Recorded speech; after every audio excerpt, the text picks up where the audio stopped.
transition stimulates the creative juices of people on streets to get together beyond their differences to make best use of their resources, their energies, their spirits. It's not about trying to change behaviour. It's about setting in place structures which can be available when needed. When there's the perceived need for them, they're there. For me, transition is moving towards an economy where everyone has a value, everyone has a place, and everyone has a purpose. And that includes the environment having a purpose, but also people. For me, as transition is more engaging with your community, building your community, and helping your community. Everybody cares about their community, so everybody has something to offer, and I love that inclusivity about it. So to me, that's what transition is about. So transition for me is imagining what our community looks like 20, 30, 50 years into the future, where we've done a really good job of creating something that's inclusive, that is thriving, where people are happy and our way of living is sustainable, and then figuring out today what we can do to help us get there. Humans have been going, oh, what's this stuff? Oil. We've just found it. Oh, this can be quite useful. And so they've started using it more. And then, oh, this is really useful, so they started using it even more. And we're increasing the levels that we use oil. And meanwhile, the levels of oil left are rapidly decreasing. And so that is causing a big problem. All the greenhouse gases, such as carbon dioxide, that are released when we're burning it, go up into the air. It captures the heat from the sun, keeps it in, stops it from getting back out, bounces it back in, boom, boom, boom, boom, and it will actually heat up the earth, which will cause unstable weather. There's a general rising in temperature, the poles will start to melt, so the sea levels will rise, flood land, and it will generally cause climate chaos. Peak oil is also linked to another problem called economic crisis. Now, economic crisis is when the economy goes bust. So basically, for the economy to grow, first of all, you need consumers. Then you need stuff for the consumers to buy. The stuff is produced in factories, and the factories need cheap energy, such as oil. And when they don't get so much out of that cheap energy, because of peak oil, the stuff becomes more expensive, so less consumers buy it, and the economy shrinks. What transition people would want is for us to have a sustainable economy instead of one that grows and shrinks like anything, because the economy that we have now, it could go boom at any moment and just disappear. But if we have a sustainable economy, it won't. So we all need to transition in some way or another, but we need a guide. Our culture is so strongly set up for us to be consumers and to be unaware of what's going on in the world, that to make those changes, you need support. And so transition, the community supports us. A forma como se está a levar a nossa sociedade hoje em dia não é sustentável. Portanto, surge como alternativa a todo este comportamento consumista e cada vez mais insustentável que estamos a ter. It's the way to create a world of people that are more connected. They're more connected with themselves and each other and the natural world around them. Everybody can feel they have something to offer and contribute, and isn't something for experts out there somewhere to do. And it really feels like it's given me a momentum and a real kind of sense of purpose in my life. And because it's a lot of fun. It's so rewarding, so nourishing to get to know people really, really well and talk about real things. I enjoy talking to peoples. I enjoy, helping peoples. I enjoy building my community.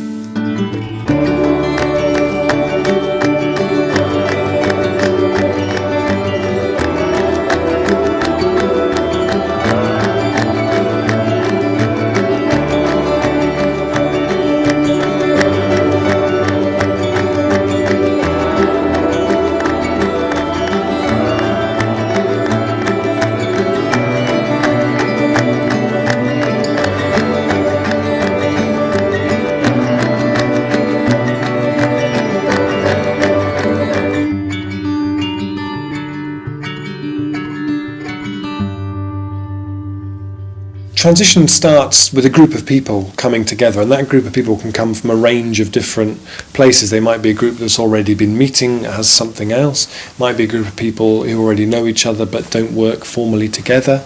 It might be a group of people who meet at an event or in the pub and say, why don't we start Transition? But that initial coming together of people, that forming the group is the seed for the whole process.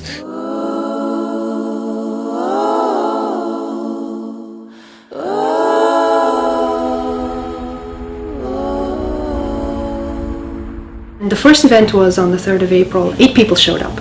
8 people showed up to that first event. And then the second event, 1 person showed up. And I remember coming home and my husband commiserating with me for the low turnout. And I looked at him and he said, "You're wrong. You know, all the people who came were the right people." And we have the saying in Transition that whoever comes is the right person. And I was very skeptical about that. Oh yeah, sure. And I must say it's true. It totally turned out to be true. Of those 8 people who came to the first event, 4 of them are now part of Transition Wayland, of the initiating group. And that 1 person who showed up, he's part of Transition Wayland initiating group as well. Now the last event at the library, there were maybe 10 of us. Most of us was Transition Wayland. We talked into the night. The librarian had to kick us out of the library because we just went over. And I walked out of there knowing that that was my own event that I had planned, and I was walking on clouds because I knew we had a group.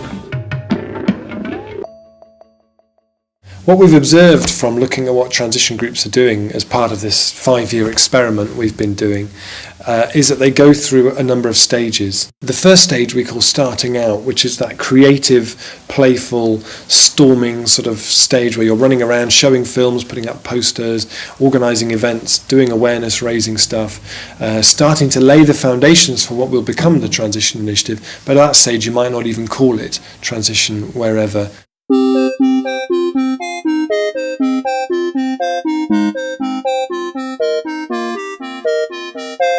Moss Side is very, very in a city area. It's very densely populated. It's very multicultural, and it's had this horrific reputation as being the Bronx of Britain. And because it's so densely populated, you can go along a whole row of houses, knocking at quite a speed. Like as soon as someone's not in, you can move on. I worked for a double glazing company, knocking on doors doing that. I worked for an energy company as well. That kind of built up my confidence in door knocking. And I just thought, well, I know I can knock on people's doors and be persuasive and make a good impression. So I believe in Transition so much more than I believe in those other things. So that increased my confidence as well and made me think actually I could probably do a really good job of door knocking for Transition as well. And I think you get a very different response through the door knocking than you probably do through any other type of awareness raising. It's a numbers game, the majority of people, I guess, probably don't sign up, and it's just a case of keeping going. And then what's the best way of getting in touch with you? I'm always in, I'm in every day. You're always in? Yeah. Okay, great, so just make a note, so it's 15. Every day. One of our core group members, Ali Mohammed, who I met through door knocking, had not, as far as I know, been involved in any kind of environmental work before. When I first saw Joe, obviously, and I wasn't that much of thinking what he's doing is great, but I was open to him and I was listening to what he's saying, because I thought like this person, especially when he said Moss Side, I thought like this is something about our community, and so I started listening from that time. The door knocking seemed to me like a really kind of exciting way of just engaging new people who've who've not been involved at all in any kind of environmental activity before. Good to know your neighbours as well, because if something happened to you, your neighbour could help you. And one of the door knocking as well, then we building up this relationship with our community. And if we build this relationship, then that means that our community is well protected and people know each other and they can help each other.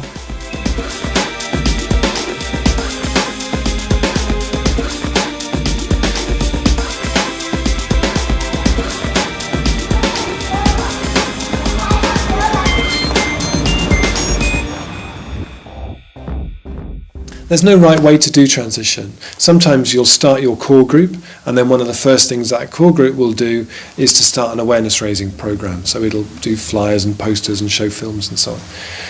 The other way round often is that just a handful of people, or maybe even one person, will start an awareness raising program, go out, show films, network with other organisations, do all that sort of thing. And then from that program of awareness raising, the core group will emerge. And neither is the right way. It's really about what feels most appropriate in your place.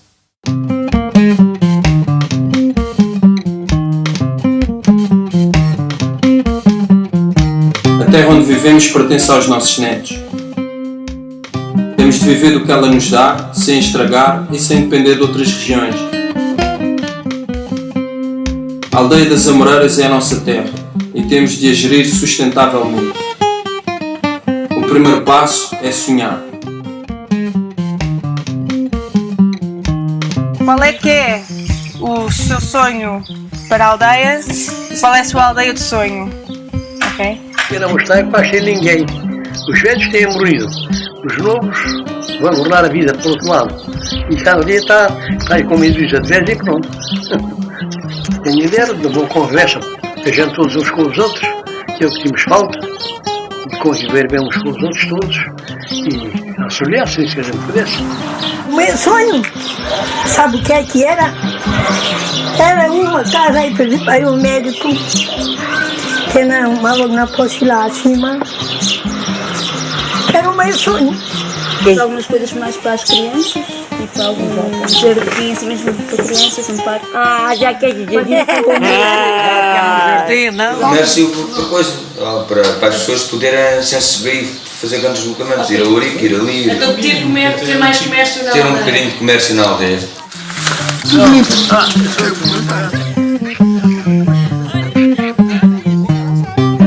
Era muito bom que fossem apenas alguns dos pontos a serem realizados, dos sonhos das pessoas. Era muito bom porque a aldeia precisava mesmo disso, para ficar mais dinâmica e sustentar-se a si própria, que era o que no fundo ela precisava.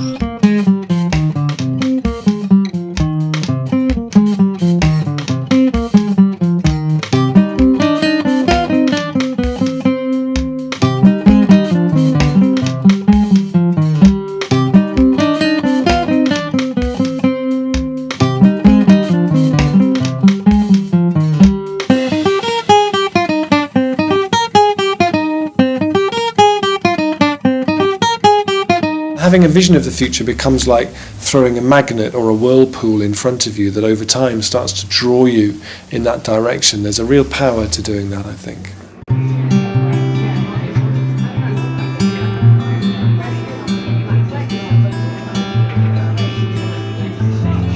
If our vision is that we have communities that are thriving, where people feel included, where people have a sense of well-being, we need the basics of our living systems to be working for that. But actually the biggest journey, I think, and the biggest transition that we need to make is actually on the inside. So to understand how to create well-being in people, because it's not through having masses of stuff. Actually, we need a culture that supports people into a state of well-being. Something about what goes on inside us, both that we're aware of and just to start to feel into what also happens that we're not so aware of, and how much those things that are happening inside us shape the way that we are with each other, shape what we do in the world. So a way of looking into how does a human being work on the inside. that the way that we've made the world that has this focus on competition, on getting as much as you can, on keeping up with the people that have more than you, and often seeing the other person or the person who's different as somebody who's a threat, that comes actually out of a state of consciousness and something that's happening inside us. And until we can feel that and own that and look at what's happening and work with it in some way, that will keep on expressing itself in the world.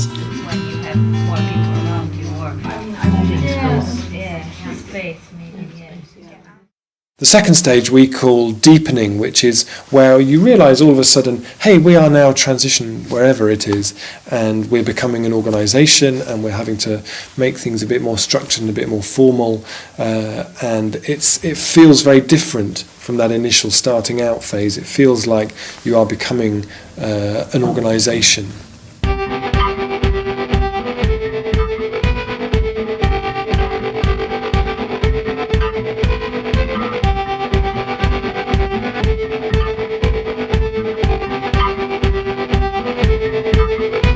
I was looking for a place to blog. Whenever I found Transition, it seemed like they were basically working with all of the tools that I was trying to implement. It seemed like, there was a lot of knowledge there, and I really wanted to tap into the knowledge resources. I noticed that there was permaculture stuff on there, which was something that I was interested in, something that I wanted to start to integrate into urban areas.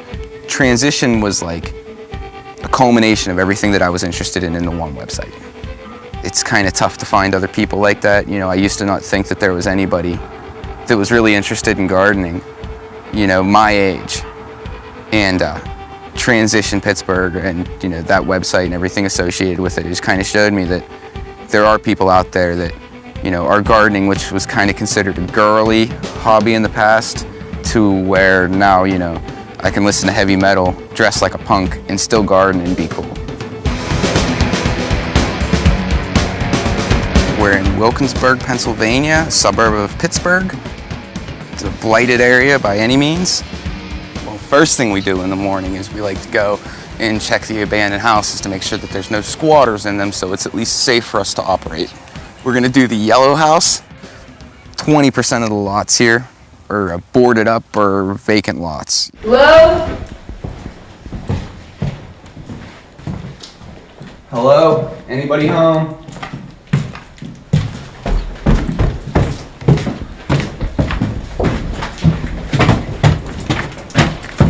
Well, the good news is there's nobody in here. This is Whitney Avenue Urban Farm. There were houses here, I think, 5-6 years ago before they burnt down. Everything that we grow here is pretty much given away for free or donated to the food bank. People from the neighborhood also know that they're welcome to come here and pick fruits and vegetables whenever they feel like it. Well, Chris and Carly came on Whitney Avenue. It was a street mainly of vacant houses and old dead lots, and they beautified this whole street single-handedly. It started people appreciating what they eat. Some people on the street was hungry and they could go up to that garden and pick something to eat. We work with the kids in the neighborhood to do this. Basically, we had a whole bunch of kids that got in a whole lot of trouble, and we needed a way to keep them occupied and keep them busy, and this turned out to be our way. When I first started gardening, I said, that's lame. It still is kind of, but it keeps me out of trouble. We had other kids on the street that was giving Brandon a bad influence. He was following other kids that was a bad influence on him. And then, so once the kids moved away, and then Chris and Carly gave him projects to do, he turned out to be a nice little kid. When you start picking the food from the garden, what do you do with it? Like the corn? All of it. Oh, we sold it. Oh yeah, where'd you sell it? Right over there. Yeah? Mm-hmm. Want to take me there? Yeah. Yeah, let's go. We wait for the people to come down there. Then we ask them, do they want to buy some tomatoes or some zucchini or corn? And if they say no, we say, thank you, have a nice day.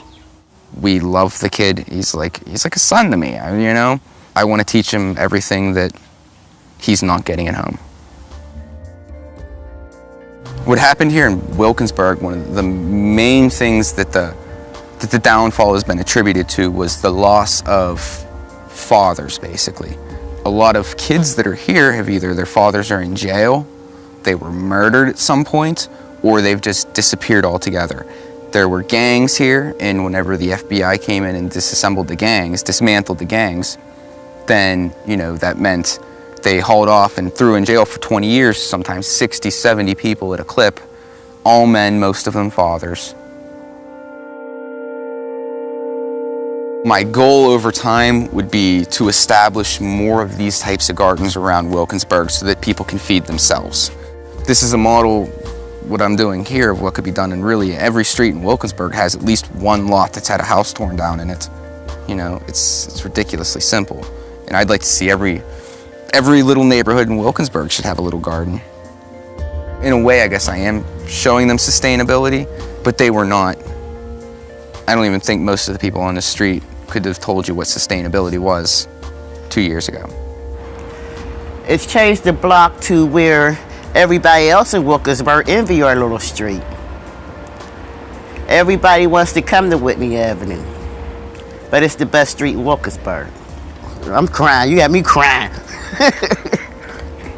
It makes me feel proud to myself, because when my family come around, I feel proud of where I live at.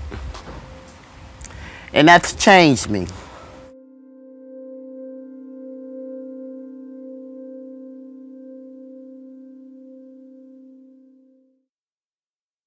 In terms of practical projects, food is where a lot of transition groups get started first, because you don't have to wait for anything to get on with that. You don't need permission to do it, you don't need funding to do it. If you want to set up a windmill on the edge of your town, that could take you 5 or 6 years. You can start a garden share scheme, you can start growing food, you can start window boxes, you can start that really, really quickly and really simply. So what we see time and time again is it's local food projects are the first things transition initiatives do, and the first thing that they start to gain some momentum around.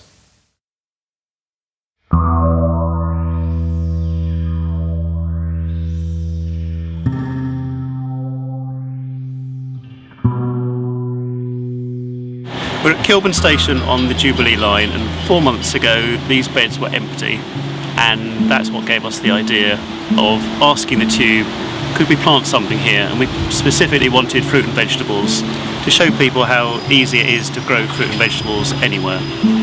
We believe this is the only Tube platform in London that's got fruit and vegetables growing on it, and even an apple tree. And part of the reason that we've got this plot in such a high profile place with 12,000 people coming through the station every day, we're delighted with the idea that a commuter can get off a train and pick a strawberry or a tomato and munch it on the way home. It's fantastic. We went to Transport for London and asked if we could grow some food here. And I think at first their reaction was a little bit nervous. We don't want to grow food there, but we're quite happy for you to plant flowers. So our first attempt at it was a little bit disheartening. So when we went to have a meeting with them, they introduced the idea of the Underground in Bloom, and they said, well, we'd love for you to do this as part of our Underground in Bloom competition. And when we went through the list of categories to see which one we may want to enter, they seemed to be genuinely surprised that there was a grow your own food category. So we pointed it out to them and said, well, we'd love to take part in that. We have an apple tree and we have some veg seeds that they weren't even aware that, you know, they were allowed to grow food on their platforms. It pays to be persistent, because sometimes, you know, like with a lot of things, it depends on personalities that are involved, and they might not really be willing to take a risk, but some people just get really excited about it. So it depends on which person you speak to at any organisation. A different way of seeing the place that you see, like I've been living here for 10 years, so to see it in a totally different light, this is the first time that I've ever done something that's made these connections in this area for me. And that's quite an exciting thing.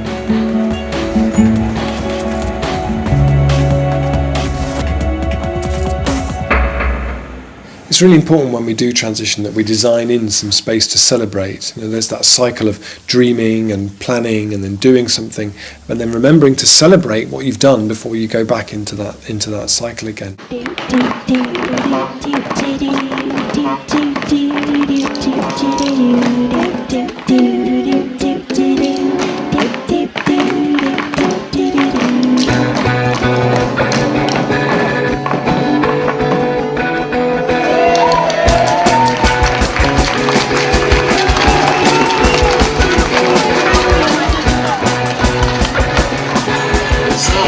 so many of you. Hello.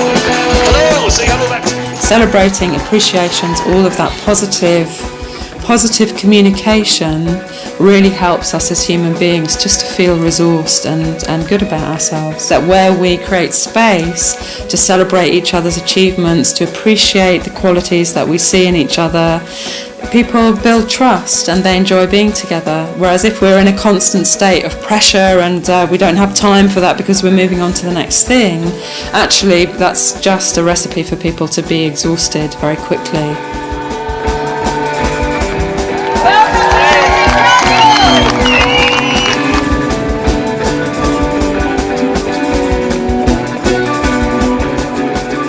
In every meeting there should be some celebration and appreciation of what's happened, as well as having events where you very consciously celebrate the things that you've done.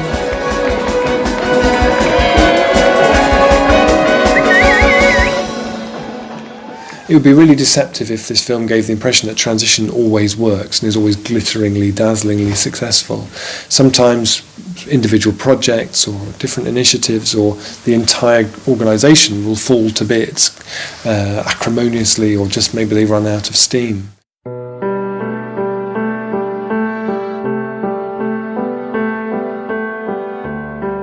We can have a rosy vision that if we all have the same dream, we'll all get on, and it's not going to be true. Difference and conflict is always going to come into our groups. If I'm absolutely honest, it was horrible. I won't go into the full details of it because some of it's quite private, but it had an absolutely horrible ending to it. I was very scarred by some of the things that have been said and very, very upset by some of the abuse that have been hurled around. And quite upset at myself that I think by the end of it I was pretty equally willing to get quite engaged in being not very nice. Gosh, if this is the people that are coming together trying to save the world, get me off this planet, I don't want to be here, because we ain't got a hope, and maybe we are probably all completely misguided and naive and a bit stupid. And if we can get through it and be open to learning, it's transformational. You know, it can really help us the next time to do it better. I think what became learnt was when a new group did arise, we realised that the most important thing, beyond saving the planet or beyond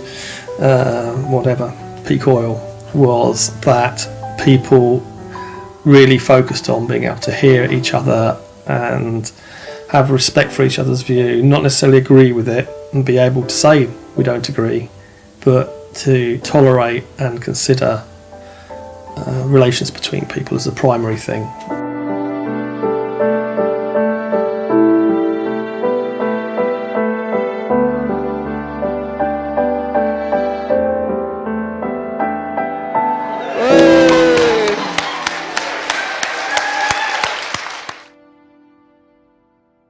I think one of the things that inner transition kind of points to, and one of the ways it can really help people, is by providing support structures, providing spaces where people talk about just how it is to be carrying responsibility in this work of transition. For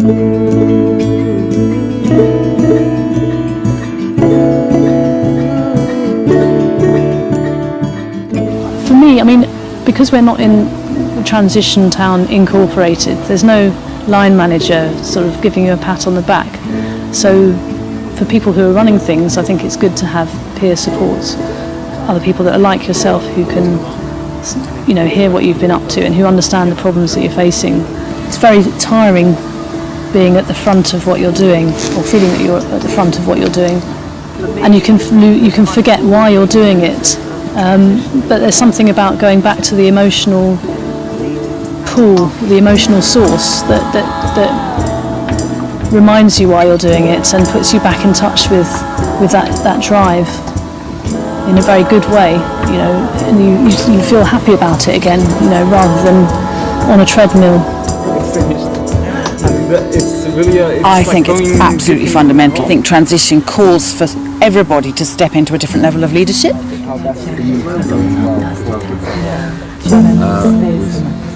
The leaders of different projects can get together, support each other, network with each other, and maybe even learn some skills they can take back to their own groups. There's something a bit magical about it, and it reconnects me to why I'm doing this in the first place. And now I feel like I've got a really strong support network. It's turned into much more than what I thought it would be.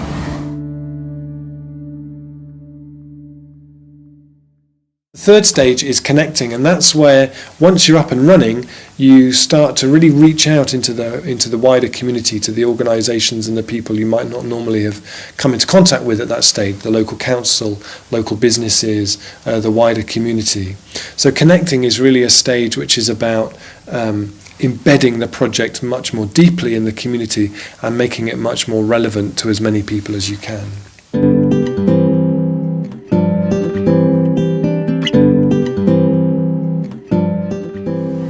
Nell'estate del 2008 ho tenuto il mio primo Transition Talk a Monteveglio. Ho invitato una trentina di persone che pensavo potessero essere interessate, e quello che è successo dopo è che chi è intervenuto ha voluto approfondire.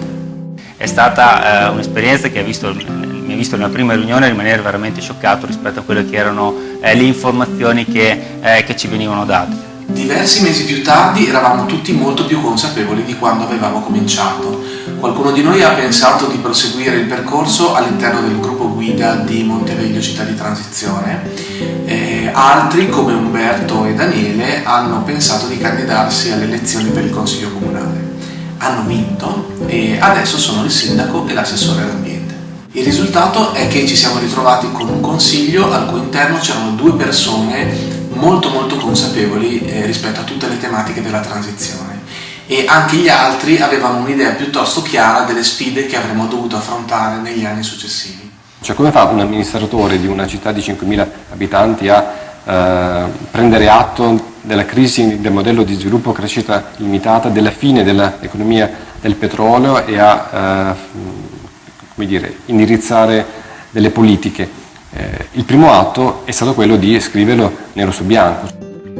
E così nasce una delibera ufficiale in cui l'amministrazione indica come politica prioritaria la fuoriuscita dall'economia dei combustibili fossili, prevedendo la stesura di un piano di decrescita energetica. Spesso ci chiedono come abbiamo fatto a costringere i nostri politici a firmare una delibera così impegnativa. La cosa bella è che non c'è stato bisogno di convincere nessuno, non abbiamo dovuto fare nessun tipo di pressione. Noi abbiamo già ottenuto risultati molto importanti a mio modo di vedere. Uno tra tutti è quello di una decisa inversione di rotta relativamente a tutto il tema urbanistico. Lavorare fianco a fianco con l'amministrazione permette ovviamente di fare cose che se no sarebbero impossibili. Un esempio è il progetto Enescom, un progetto europeo che porterà i 6 comuni della vallata all'adesione al patto dei sindaci e che ci consentirà di scrivere i piani di decrescita energetica per tutto questo territorio.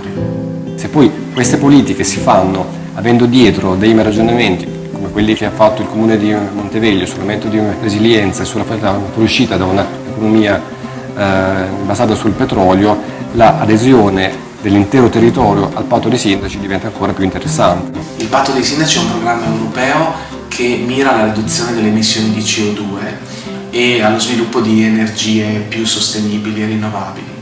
È un buono strumento per la transizione perché consente di tenere assieme le persone e gli amministratori nello stesso processo.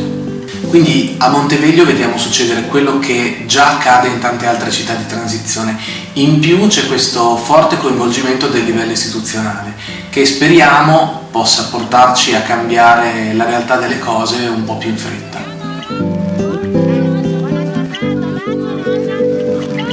What's really fascinating is what it starts to look like when that bottom-up approach that is transition meets an engaged, proactive local authority who are also thinking in terms of localization and resilience. And that interface where those two things meet is really, really important and fascinating area that's starting to emerge.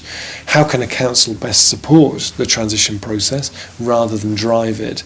How can they embed an awareness of peak oil and the need to build resilience into the work that they do, and what do those two things look like when they come together?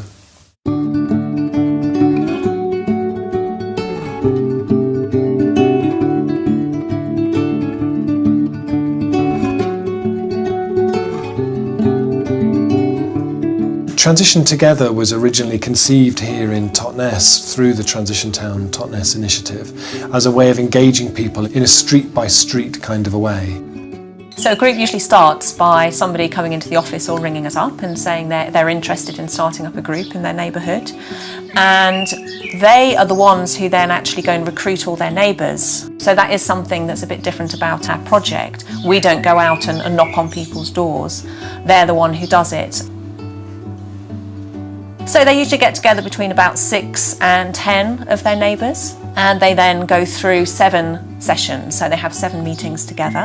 The first one we facilitate. We send somebody along just to help them get off on the right track and to set a schedule of when they're going to be meeting again. And then the second session looks at energy use in the home. So there's about 10 to 12 practical actions that they can take, none of which cost much money at all. So we're really focusing on no cost or low cost actions for people.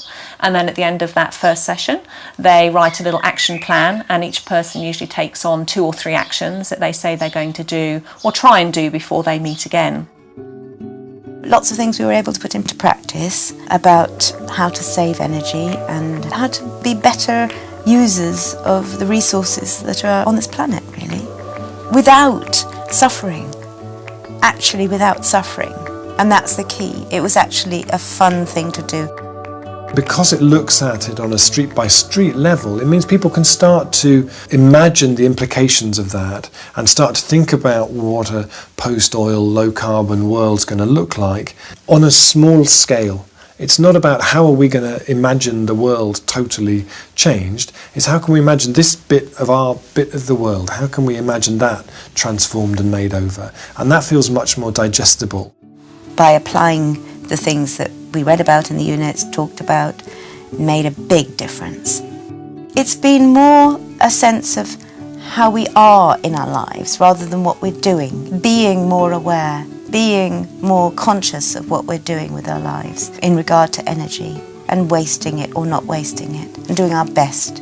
I think the long-term benefits of the group aspect in particular is really around the social cohesion. Because it's a bunch of people that I wouldn't normally particularly have any cause to have anything to do with, so it's brought us together in, you know, we're such a mishmash of people. It's lovely, but we've all got this sort of thing, this thread in common which keeps us as a group and keeps us meeting. It's really brought a great sense of community to the street.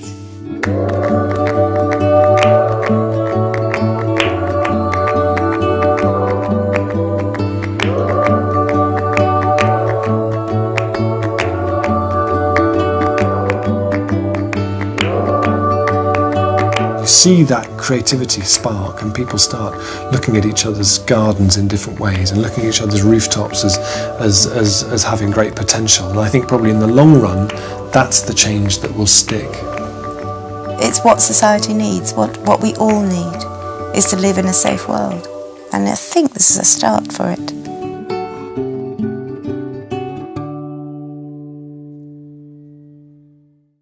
And the fourth stage is building, and building is about that step of starting to think strategically about the localization of the place that you live. It's the stage where you start setting up energy companies, setting up local currencies, setting up social enterprises. So it's where it moves from lots of ideas into making a very tangible push at creating a new infrastructure locally.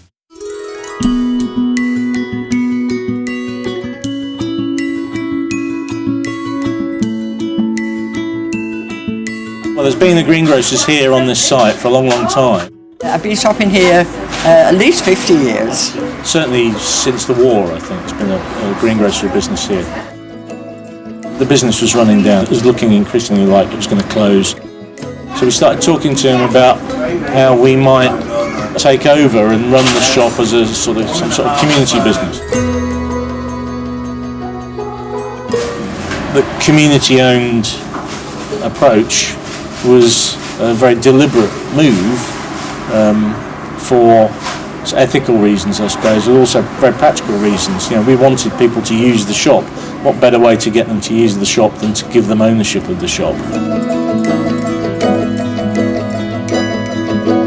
The local food side of things we didn't do before. which is what they're all about now. So people actually just come in with, and I say, I've got 6 cauliflowers, do you want them? And as long as they're good quality, we'll take it off them. Get this. I know, it's marvellous. Local rhubarb. We love this. As I actually have customers that come into the shop specifically asking for Diggle rhubarb. It's part of the rhubarb triangle. Because we want to encourage people to grow more stuff. We want to develop that whole thing and enable our community to become a bit more resilient. And this is the 1350 which we've got for selling our produce, and we recycle it back into the shop here. And I would expect we'll spend more, which is the usual. We've added a lot of value to the community. We've created jobs. We've enabled more people to do all their shopping locally. We've improved the business of other retailers around here by being here. It's because more people are now choosing to shop locally rather than drive off to a supermarket or something, so they're spending more money in other shops as well as in here, which is great. I'm really pleased that it's been as successful as it has been. Yeah, it might not have been like this, it could have been very different, I'm sure. And right from the outset as well, we've done the bread, which is something really quite special. It was sort of a marriage made in heaven, really. The two businesses, both cooperatives, because the bakery is a worker cooperative, where we're a consumer cooperative, I guess. I think things like a worker co-op structure means you're much more connected with the people you work with. You know, I've had colleagues all my working life, but it's not the same thing. This is a different level of interconnectedness.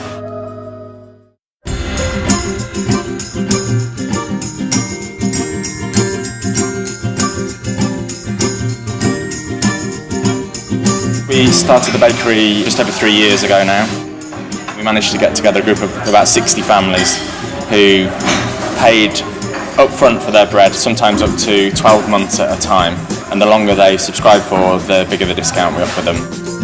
There was such enthusiasm in the community that we just knew we were onto a winner, basically. And then realised we'd run out of room in our little 15 square metre cupboard, so thought we had to take the big plunge this time and look for our own premises. And still we didn't have any working capital to do it, so we had to think again about how we might finance this. It wasn't our idea, it was actually an Andrew Whitley suggestion, and it had been bandied around other places about the idea of the concept of a bread bond. So a series of individual loans from our customers and people in our community on which we would pay interest to them. We pay them a good rate of interest, 6.25%, but it was payable in bread, which equates to £2.50 a week, which equates to a loaf of bread a week. So you only get people that are committed to this place and this business, and it's actually a very cheap loan for us and a very good rate of return for them. You can't get a better rate of return on that kind of small investment anywhere from a high street bank. You know, reconnecting with food is a fantastic metaphor for reconnecting with everything else in your life. At the moment, every time we pay our energy bills, all that money just leaves our community. Its ability to make things happen, make transition happen, is lost. And it's really exciting to see now the number of communities that are starting to set up their own energy companies in such a way that energy is generated, but it benefits the community, it brings money back in. We are the first community-owned solar power station in the country, in Britain. That makes us feel pretty proud. The solar power station is a rather grand term for a 98 kilowatt peak array, but we've calculated that it's enough for about 40 houses, 40 homes at current consumption rates. We're not going to be able to power Lewes by means of solar panels, but there are all kinds of other ways that we can do it. Has the advantage of being easy, quick, cheap, instant and unproblematic in terms of planning. We asked Harvey's, the brewery, if they would be willing to lease us their roof. They said yes, in principle fine, as long as we dot the I's and cross the T's on all the legal side. We had the launch in the town. advertised it very extensively. We'd been in the local press, making sure that everybody knew about it. The money started coming in. We started getting checks through the door with the application forms, and in a very short space of time, I think it was 3 weeks, we had more than we needed to fund the installation. It's real community investment, so it gives something back to the community. People get it, it's very straightforward, and also the fact it's doing great things for the environment. It's saving us on our carbon emissions, but it's locally owned, it's local people coming together and doing it. It's a very interesting precedent to set, because what it shows is that people power is actually the effective power in terms of community fundraising and community projects. Such a good seed for lots of other potential community activities. You know, it does demonstrate the community to get together in areas that even 10 years ago they wouldn't have thought possible. If you have a renewable energy installation of any kind, you will get paid by the government for every unit of electricity you generate. We're accumulating from the feed-in tariff revenue a lump sum out of which we can repay people's initial payments. It's been a very difficult process for us. I'm a composer. I'm not a businessman. I'm not a financial anything. I've had to learn an enormous amount in a very short space of time, and we all have. Nobody should go into this with any kind of illusions about the amount of effort, the amount of commitment, and the amount of time that it takes to do it. It is difficult. Resilient communities are the future. That's where we're headed. So it's all about having the structures in place locally to be able to supply the needs of the community. The models that we're pioneering are models that can eventually be adopted in some form by people in other communities in other parts of the world. You can think of the economy of the place that you live as being like a big bucket, and into that bucket go pensions, wages, grants and so on. But at the moment, things like supermarkets, paying our electricity bills, internet shopping are all drilling holes into that bucket. That means that our accumulated wealth and its potential are just draining away. And everywhere that there's a leak in that bucket is a potential local livelihood, potential local business, or training opportunity for young people. So things like supporting community energy companies, supporting local food where it's available and boosting that where it isn't, and using local currencies are all very skillful ways of plugging the leaks in that bucket. Brixton is the most diverse culturally place in the UK. It's unique. We have every single nation under the sun. We started the Brixton Plan, it launched in 2009. Now we've reached a number of about 200 businesses taking it officially. Tonight, with it going electronic, we are the first area in the whole of the United Kingdom to have e-currency. Is that not a good thing?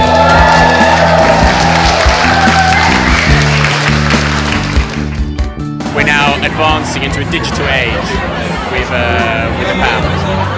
I just think it's another wonderful incentive for people to come down to Brixton Market and come to Brixton in general and give it a tinkle and spend their money. Absolutely.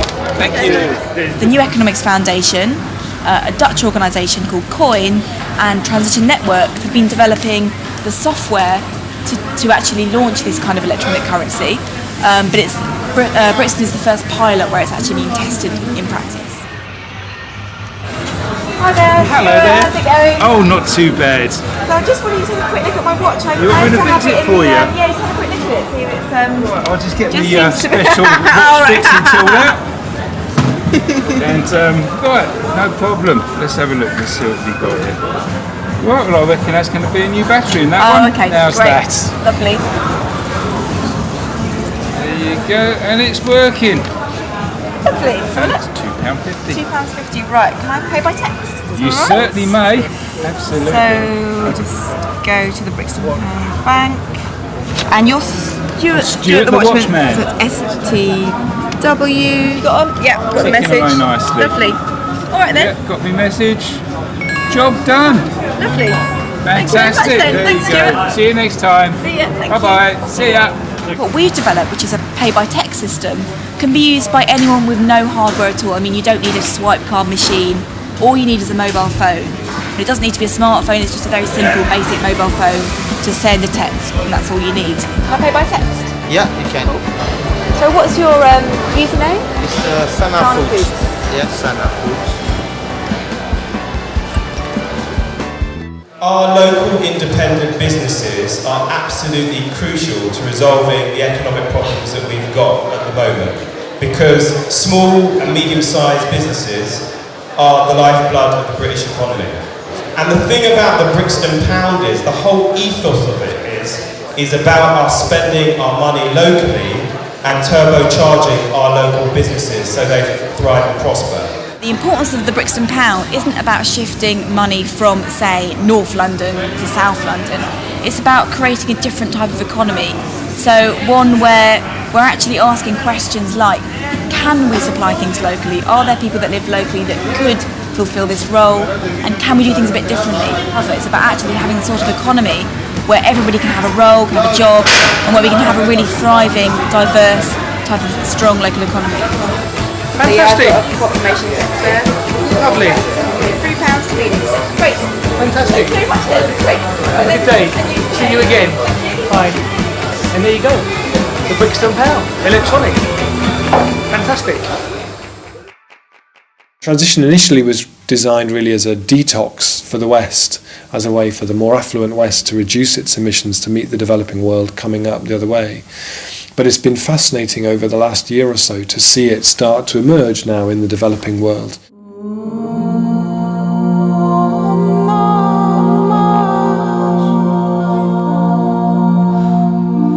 We started with our first village, which is Kotakarai, where we live.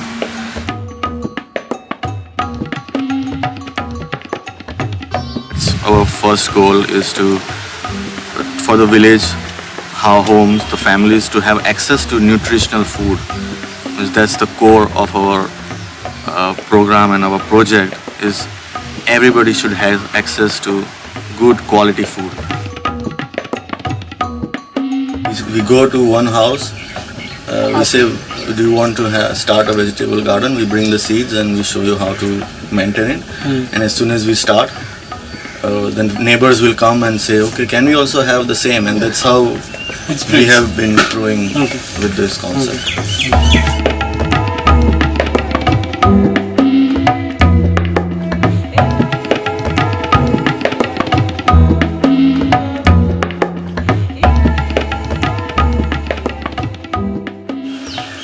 It can bring very positive results working in the rural India. For example, if you say this is the size of a carbon footprint of a person living in US, okay? This is the size of a carbon footprint a person living in India, and this is the size of a carbon footprint of a person living in a rural India. So we don't have to come from all the way down to here, we're already here.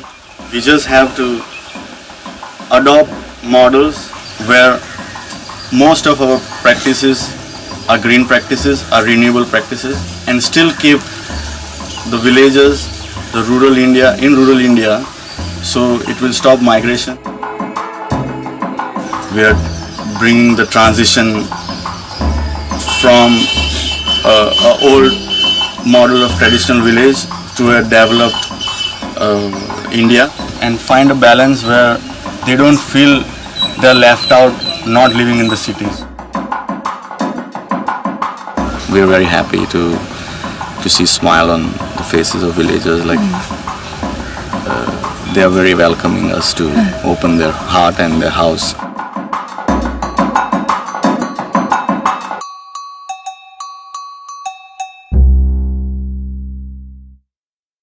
From when we started doing transition, we always had the idea that that it would be great if it was something that was able to sufficiently get into the culture, into the DNA and the bloodstream of a place, so that when it encounters times of great uncertainty or difficulty, that transition's one of the things on the table that people pick up and use to design their response. So it's been really interesting over the last year or so to see places where things have got really, really difficult and where transition has become almost an instinctive central part of that community's response. Even before the disaster, I thought like transition is the most wonderful thing I can do in my life. After the disaster, it made me so even more obvious that transition is just what we have to do. I have to do.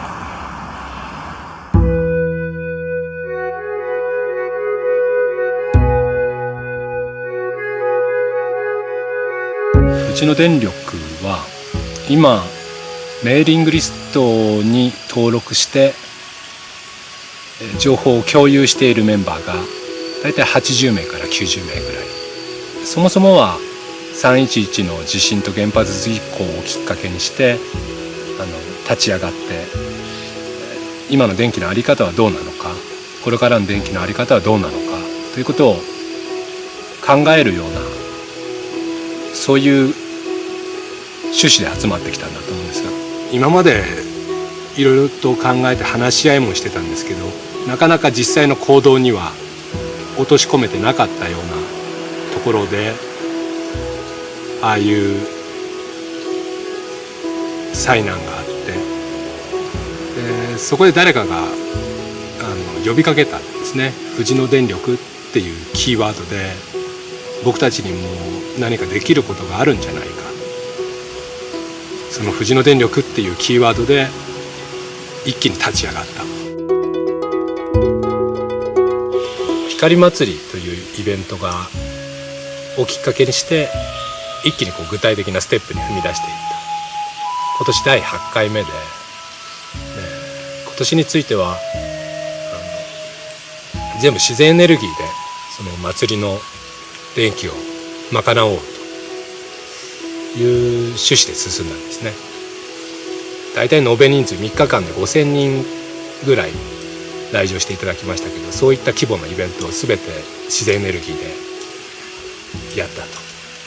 でその後はその光祭りのメンバーとあと参加してくれたアーティストのみんな可能な人だけだったですけど、東北の方に祭りを届けに行こうということで、そのようなところで電源供給をしてきました。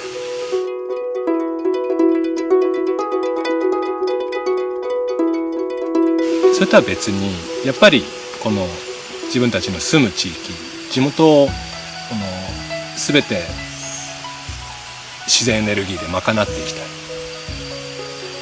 でそのためにじゃあこの富士野にはどんなエネルギーの可能性があるかなっていうと、ざっと浮かぶところではまずこの森ですね。でそれに合わせて小水力、山々は深く谷を作っていて、水の流れは強い場所がいくつかこの地域にあるので、これからそういう段取りが必要だよねというところを富士野電力の中で共有して、でもっと地域に広げてまた共有して、それで進めていくようなイメージを持っています。I'll come rolling back to you where the harbor lies so Littleton, New Zealand, the town where I used to live, was recently struck by a major earthquake. Going back there was heartbreaking. Much of the town had been destroyed. Yet amidst all this loss was revealed the true heart of the community, the goodness and the kindness of its people. That's one thing to hold to. I I was the Littleton Time Bank coordinator, and I'd been working as the coordinator for the past few years, building and connecting community. Time Bank was bought here as a complementary currency, people managing to find another way to live without constantly needing money, and at the same time it's an amazing community strengthening tool because people could trade in skills, get to know each other, meet their neighbours. Then we had this awful earthquake in September 2010. Civil Defence had been called through to Christchurch as it was deemed there wasn't any actual need here in Littleton. However, there was a need, but of a different kind, and the emergency services, as in the fire brigade, phoned us and said, we know that you're involved with the community, we don't know what you can do, but what can you do, can you help? So we set up base in our office, and we were very, very busy and frantic for many weeks helping meet community needs, such as delivering water and food and helping out with emergency repairs. That's one thing to hold true. We'd kind of just got on top of things just 2 weeks before the February earthquake hit, and it was different this time. It was faster, it was worse, all buildings were down, it was entirely different. It was like September was a practice run. We pulled together as a community, we found out what needed to be done, how we could get it through this database of Time Bank volunteers. At that time there was just over 400. We just got things in motion and sent out these emails. This is where we are, this is what we need. And people came in droves, and then they sent those emails out to their own databases and on Facebook pages, and we had so many volunteers coming in. It was absolutely incredible. I don't think the community would have pulled itself together as quickly as it did without the community time bank here.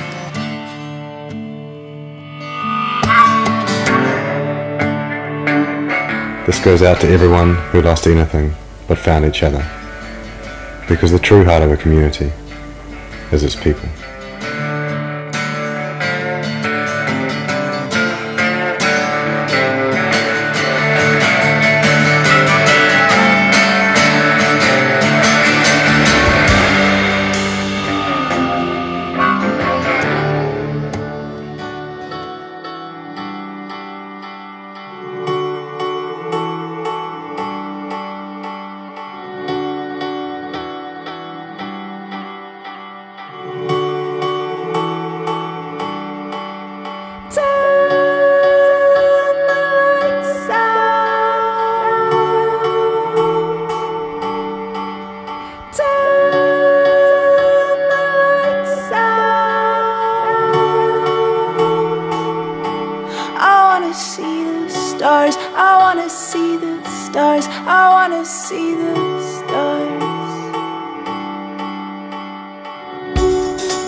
Remember when we had no money in our pockets?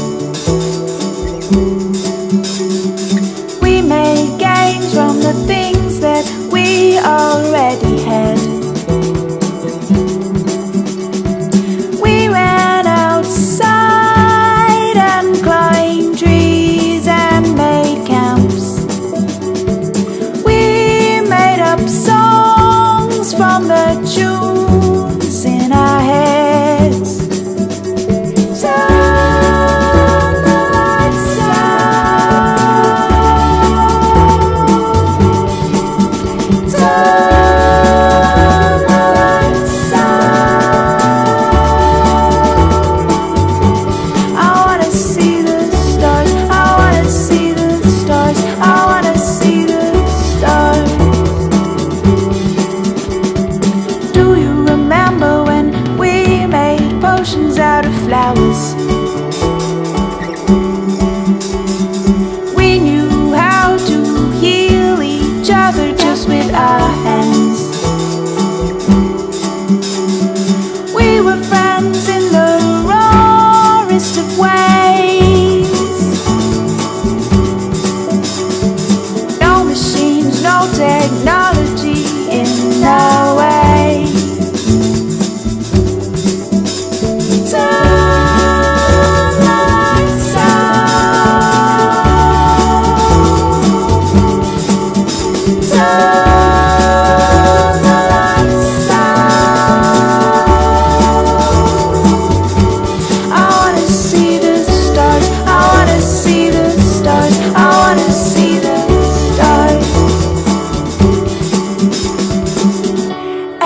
trust we will grow up to watch all of our dreams unfold. We can make what we want of this world. Let's make it beautiful. I want to make it beautiful with